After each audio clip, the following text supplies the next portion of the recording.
하나님 감사합니다. 오늘도 우리가 겸손히 하나님 말씀 앞에 나오게 하시며 감사합니다. 우리가 말씀 가운데 나아갈 때에 살아계신 하나님이신 말씀으로 우리에게 다가오신 예수님을 만나게 하시고, 우리가 예수님을 만날 때에 이 가운데 위로받아야 할 것이 있다면 위로받게 하시고, 깨어져야 할 것 있다면 깨어지게 하시고, 또 회개할 것 있다면 회개하게 하시고, 주님의 사랑으로 충만하게 되는 시간 되게 하여 주옵소서. 예수님의 이름으로 기도합니다. 아멘. 예, 만나서 반갑습니다. 저 처음 보시는 분들도 좀 있죠. 저는 김이민 전도사라고 합니다. 제가 오늘 부임 설교를 하게 됐다고 이야기를 들었는데, 또 어떻게 하다 보니까 되게 교회적으로 의미 있는 시간과 장소에서 하게 돼서 안 그래도 부담감이 있었는데 더 큰 부담감, 되게 어려움으로 이렇게 밀려오고 있습니다. 네, 말씀 제목이 저의 마음을 참 대변하고 있습니다. 다른 아니고 이제 말씀이 정해져 있어서 말씀을 좀 묵상해 보려고 연구해 보려고 펼쳤는데, 부임 설교인데 굉장히 다윗이 고난받는 내용이 구구절절하게 써 있어서 어떻게 해야 하나 고민하다가 그 어려운 마음을 가지고 있어요. 제가 지금 되게 어려워하고 있는데요. 제가 그래도 여기서 와서 보니까 저를 이렇게 쳐다보시는 따뜻한 미소들이 보이고, 제가 지난주까지는 중학생들 앞에서 말씀을 드렸는데 저를 절대 봐주지 않거든요. 저를 이렇게 또 쳐다보시는 그 눈빛을 보니까 마음이 좀 따뜻해지는 것 같습니다. 그래서 저만 이렇게 느끼는 것이 아니라 좀 같이 좀 느꼈으면 좋겠어요. 옆 사람 한번 보시고 이렇게 인사했으면 좋겠습니다. 당신의 눈동자를 보니까, 눈빛을 보니까 제가 참 위안이 됩니다. 당신의 눈동자를 보니까 위안이 됩니다.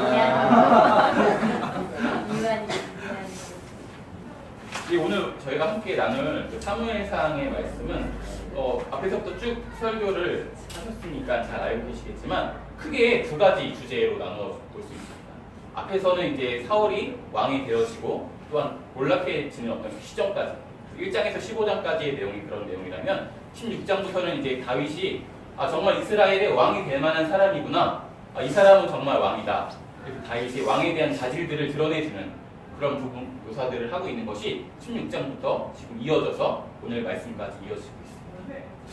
그러다 보니까 이 말씀에 다윗의 상승사, 다윗이 상승한 역사를 담고 있는 이야기다라는 별명도 있습니다. 하지만 이렇게 별명, 다윗이 성공하는, 정말 왕이 될 만한 제목을 보여주는 그런 별명과는 다르게 우리가 함께 읽어봐서 알겠지만 자세히 살펴보면 다윗에게 참 어려움이 많이 있었습니다. 오늘 말씀의 제목처럼 정말 다윗의 어려움의 절정에 도달하는 것이 아마 오늘 말씀이 아닐까 싶습니다. 다윗의 삶을 한번 쭉 살펴보면 좋겠습니다. 다윗은 사울을 죽일 수 있는 기회가 있었어요. 2번이나 있었는데 이 2번 다 포기하게 되고요. 자신을 따르던 무리들, 600명의 무리들과 함께 망명 가는 것을 결정합니다. 이 블레셋으로 명령하는, 블레셋 왕의 입장에서 보면 아무것도 하지 않았는데 600명의 용병 부대가 자기한테 망명을 청한 거예요. 너무 좋아할 수밖에 없고, 그 다윗을 환대하고 오늘 본문에 나와 있는 그 시글락이라는 도읍을, 그 성읍을 다윗에게 줍니다. 블레셋 왕은 생각했습니다. 이 왕의 성읍을 주고 이 성읍을 근거로 해서 유다를 좀 더 잘 괴롭혀주기, 좀 잘 뺏고 잘 공격하기를 원했습니다. 근데 다윗은 그렇게 하지 않았죠.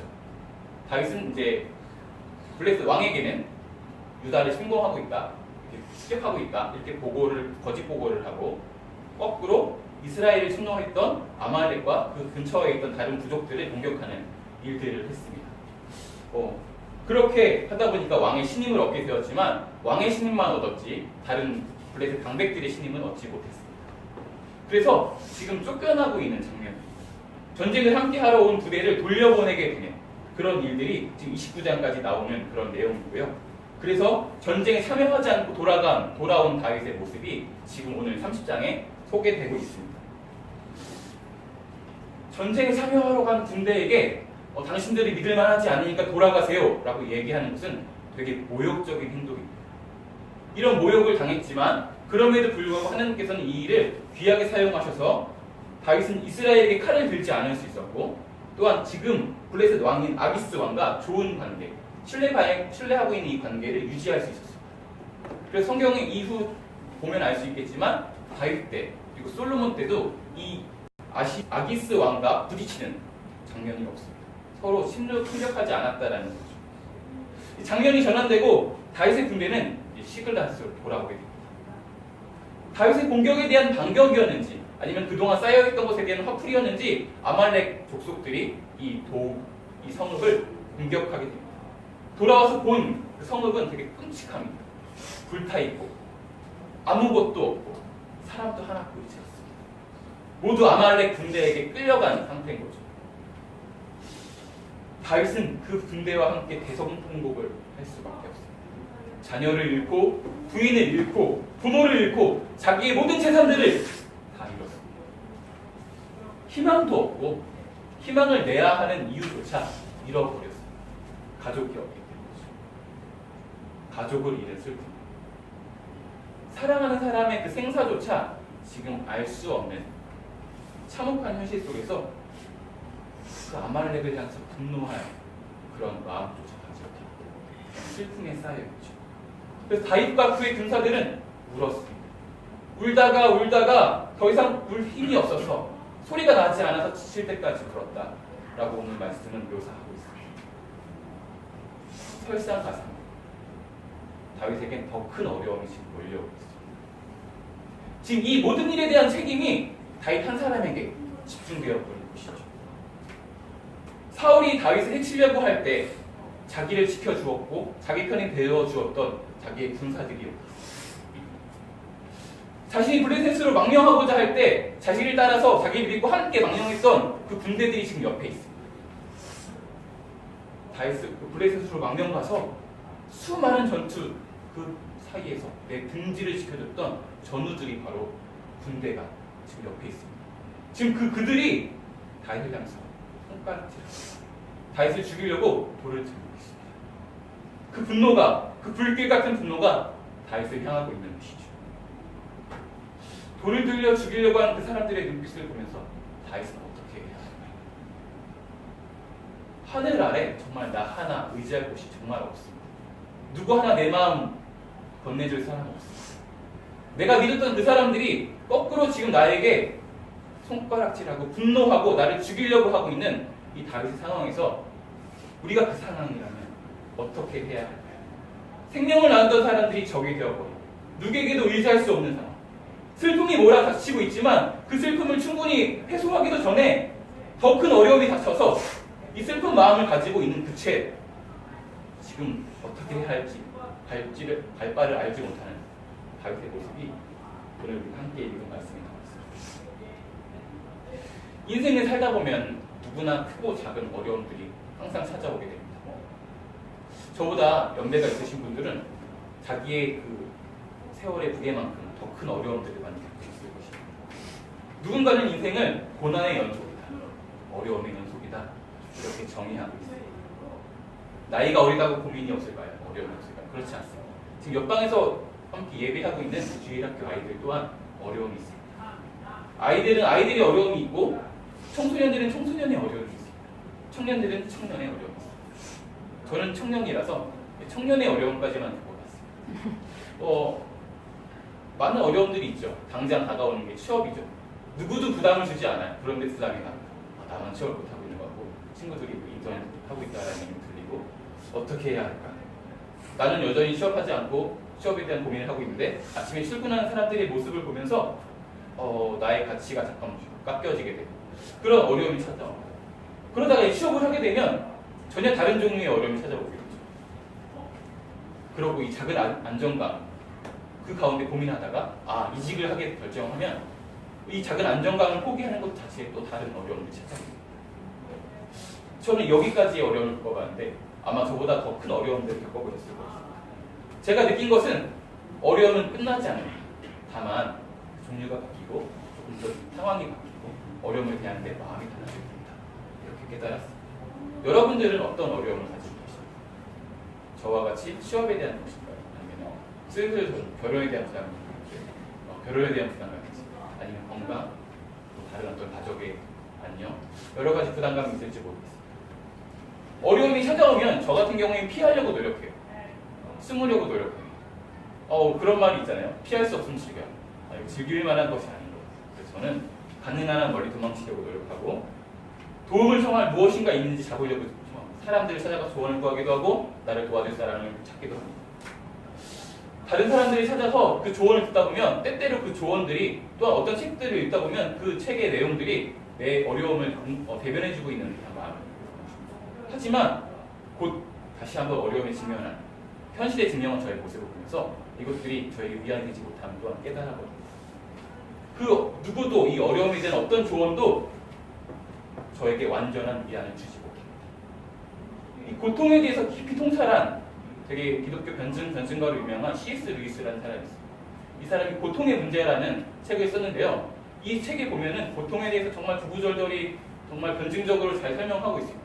이런 사람조차도 그의 사랑하는 아내를 잃고 그가 자정적인 일기를 출간했던 헤아려 봄 슬픔에서는 전혀 다른 어려움에 대한 슬픔에 대한 전혀 다른 깨달음들을 적고 있는 것을 볼 수 있습니다. 그는 이렇게 이런 구절을 제가 봤어요. 내게 종교적 진리에 대해서 말해주면 기쁘게 경청하겠다. 종교적 의미에 대해서 말해주면 순종하면서 듣겠다. 그러나 종교의 위안에 대해서 말하지 마. 나는 당신이 모른다고 당신을 의심할 것이다. 어떤 조언도 어떤 논리도 어떤 책도 자기에게 위안이 되지 못한다라는 그의 고백이겠죠. 다른 사람들의 슬픔, 고통, 어려움에 대해서 위안을 줄 수 있는 것이 우리에게도 없고 또 위안을 받을 수 있는 것 또한 없는 것이 우리 살아가고 있는 현실입니다. 말씀에서는 이 두려움, 이 어려움들을 극복하고 있는데요. 두 가지 모습의 극복 방법이 보입니다. 하나는 다윗의 군사들의 모습입니다. 이 600명의 군사들은 자기 지금 직면한 어려움들을 해결하기 위해서 책임을 전가할 생각을 했습니다. 어려움을 직면했을 때 그 책임질 사람, 눈에 보이는 다윗이 있었습니다. 다윗에게 그 책임을 모두, 그 무게를 모두 자기의 슬픔에 대한 분노에 대한 그 모든 것들을 다 전가해버린 것이죠. 분명히 아말렉을 공격하는 그 자리에 자기들도 있었습니다. 아말렉 사람들을 죽인 그 자리에 자기들도 있었습니다. 그럼에도 불구하고 자기가 한 행동들은 이미 기억에서 사라진 지 오래입니다. 모든 책임은 다윗에게 있고 자기를 철저히 피해자로 만들어서 이 어려움을 외면해보고자 어떻게 좀 피해보고자 노력했던 것이죠. 제 얘기를 좀 해보겠습니다. 저는 다른 사람들보다 1년 늦게 대학 생활을 했습니다. 재수를 하게 된 건데요. 제가 재수학원을 다니면서 만나본 그 수많은 재수생들, 삼수생들 이야기를 들어보면 정말 구구절절한 다 어려움에 대한 재수를 하게 된 이유들이 다 다릅니다. 누군가는 문제가 너무 이번에 어렵게 나와서 특정 과목을 너무 아쉽게 망쳐서 재수를 하게 됐다고 이야기하는 사람이 있고요. 또 누군가는 이번에 너무 쉽게 나와서 분별력이 떨어졌다. 그래서 떨어졌다. 이렇게 얘기하는 사람이 있어요. 또 뭐 예비 합격을 했는데 내 앞에 3명이 안 빠지더라. 이런 아쉬운 사연들을 나누는 사람들이 있어요. 물론 제게도 그런 사연이 있습니다. 저는 좀 독특한데요. 저는 수시로 대학을 합격했지만 등록금을 하러 듣게 돼서 재수를 하게 된 케이스가 바로 네, 그래서 제가 청소년들 대상으로 이런 간증을 하면 모두가 공감하면서 저를 그렇습니다. 그런 사연들이 있었습니다. 수시로 대학을 합격했기 때문에 정시에는 지원을 할 수가 없었고 그래서 원치 않는 지금 재수를 해야 하는 저의 그 상황 속에서 저는 이것을 외면해보고 싶었어요. 그래서 원망을 하기 시작합니다. 방에 들어가서 혼자 도대체 왜 이런 일이 벌어졌지? 라고 곰곰이 생각해보면서 원망을 했는데 원망을 하다가 보니까 제 잘못은 없어요. 부모님이 잘못이고 또 하나님의 잘못까지 이어졌어요. 내가 고3인데도 불구하고 그렇게 기도를 열심히 하고 기도에 빠지지 않고 그랬으면 좋은 대학에 합격 아니어도 붙은 대학 갈 수 있게 해줘야 되는 게 하나님 아닐까. 난 뭔가 하나님을 이렇게 원망하기 시작했어요. 그리고 정작 본인 있잖아요. 돈을 낼 날짜를 잘 챙겨야 하는 저의 잘못은 이미 잊어버린 지 오래요. 그렇게 하다가도 이제 현실에 직면했을 때 또 이 어려움을 극복해야 하기 때문에 저는 한국을 떠서 다른 나라로 갈까 이렇게 고민했었어요. 아예 장소를 떠서 이 어려움을 피해보고자 했던 것이죠. 다윗은 다행히 저와는 제가 다윗이었으면 그렇게 못했을 텐데 다윗은 이 피할 수 없는 어려움에 이르렀을 때 하나님을 기억해요. 오늘 말씀에서 이렇게 얘기하고 있습니다. 백성들이 자녀 때문에 마음이 슬퍼서 다윗을 돌로 치자 하나 다윗을 크게 가급하였으나 그의 하나님 여호와로 힘있고 분기를 얻었더라. 아멘. 제가 다윗이었으면 어떻게 했을까 생각해봤습니다. 전 역시나 하나님을 원망했을 것입니다. 이세의 막내 아들로 잘 살고 있었어요. 어느 날처럼 부자로 살고 있는데 아버지가 불러서 갔더니 갑자기 누가 저에게 기름을 줬어요. 그 다음부터 제 인생이 꼬이기 시작하더라고요. 이게 그 과정에도 하나님을 욕하는 골리앗을 대면하고 누구도 나서지 않을 때 용기 있게 나서서 싸웠어요. 그랬더니 이제 사울이 날 죽이려고 합니다. 뭐지? 그 사울을 죽일 수 있는 기회가 있었는데 하나님이 세운 왕이기 때문에 그 죽일 기회를 포기하고 내가 피하는 것을 결정했어요. 광야로도 도망쳐보고 블레셋으로 망명까지 합니다. 그래도 하나님을 원망하지 않았어요. 그 상황에서도 하나님의 백성들에게 칼을 들 수 없어서 아말렉과 다른 족속들에게 그 칼을 들었어요. 그러면은 내가 그동안 열심히 벌었던 재산까지는 아니더라도 적어도 내 가족 정도는 지켜주셔야지 하나님 아닌가.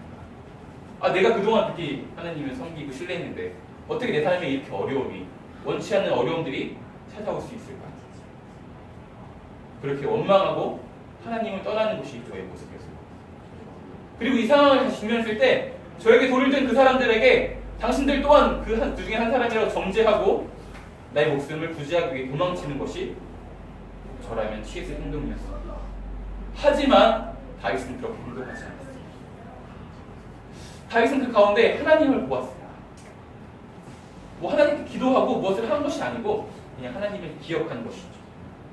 그때 하나님께서는 다윗에게 일을 하십니다.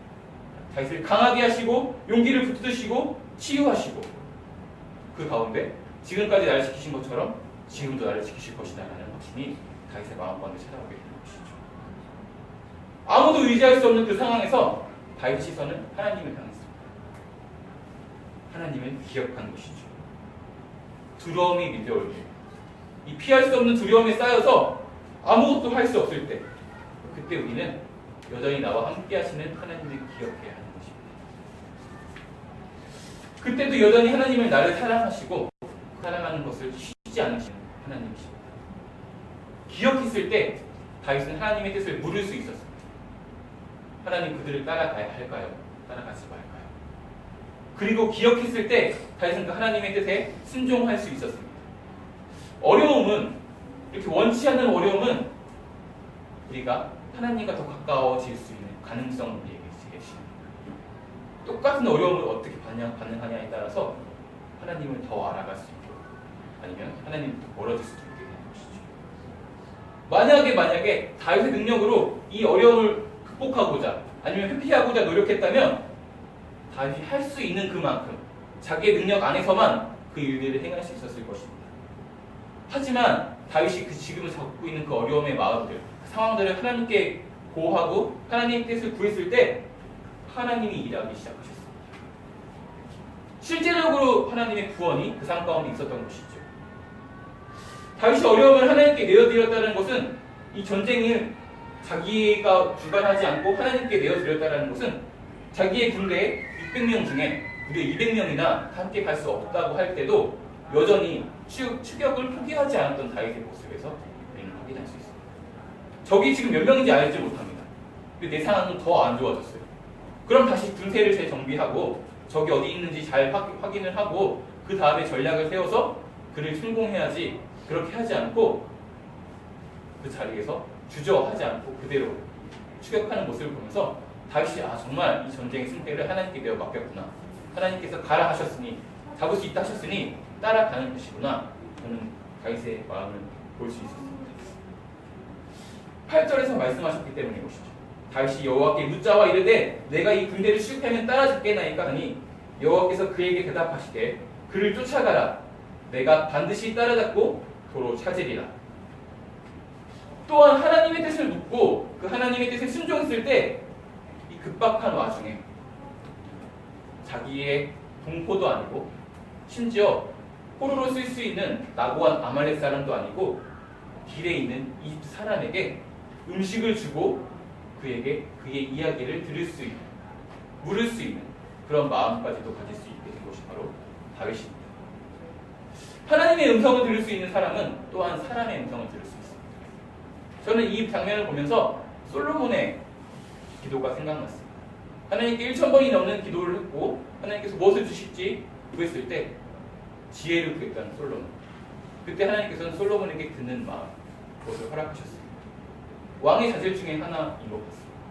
우리 또한 하나님께서 왕으로 세우신 한 사람들로서 우리는 또한 하나님의 음성을 듣고 또한 옆 사람, 가장 낮은 사람들의 목소리, 그들의 사정을 귀 기울일 수 있는 그런 사람들이 되어야 할 줄 믿습니다. 종국에는 이 전쟁에서 하나님께서 승리하셨습니다. 다윗은 이 전쟁이 하나님이 하신 전쟁이고 하나님이 승리하신 전쟁이기 때문에 전쟁에서 획득한 그 수많은 전리품들을 자기의 것으로 취하지 않습니다. 오히려 다른 사람들에게 베풀고 전쟁에 참여하지 않은 그들에게도 베풉니다. 하나님의 선물임을 인정하게 된 것이죠. 오늘 우리의 삶으로 돌아와 보겠습니다. 오늘 우리의 삶에도 여전히 어려움이 있습니다. 교회면 기도하면 조금 마음이 해소되고 또한 위안을 찾는 것 같습니다. 근데 삶의 자리로 돌아가서 다시 그 어려움에 직면하는 저희 모습을 봤을 때 다시 무너지는 그런 우리들의 모습을 발견할 수 있습니다. 그때에 어려움이 그렇게 몰려올 때 피할 수 있는 어려움에서 피할 수 없는 이 어려움에서 우리는 먼저 하나님을 기억해야 하는 것입니다. 그 하나님께서는 임마누엘의 하나님이셔서 지금도 나와 함께하고 계신 하나님이십니다. 그리고 우리가 하나님을 좀 믿었으면 좋겠습니다.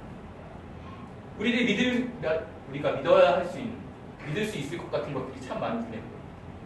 도움을 청할 만한 사람, 또한 내가 가지고 있는 어떤 형편, 좋은 어떤 정보들, 그런 것들을 의지하는 것이 아니라 우리를 구원할 수 있는 분이, 또 나를 구원하셨고 지금도 나를 구원할 수 있는 그 유일한 분이 하나님이심을 믿어야 하는 것입니다. 그리고 그 어려운 상황에서 나의 마음과 상황을 하나님께 아뢰야 하는 것입니다. 이것이 어려움에 처한 우리가 행동해야 하는 그런 그리스도인의 삶의 모습이라고 믿습니다. 그때 하나님께서는 우리의 삶 가운데 주인 되어주시고 그 문제의 주인 되어주십니다. 우리가 하나님의 뜻을 구하였을 때 내가 아니라, 내가 할 수 있는 어떤 최선이 아니라 하나님이 일하기 시작하심으로 하나님의 구원을 경험할 수 있는 기회가 됩니다.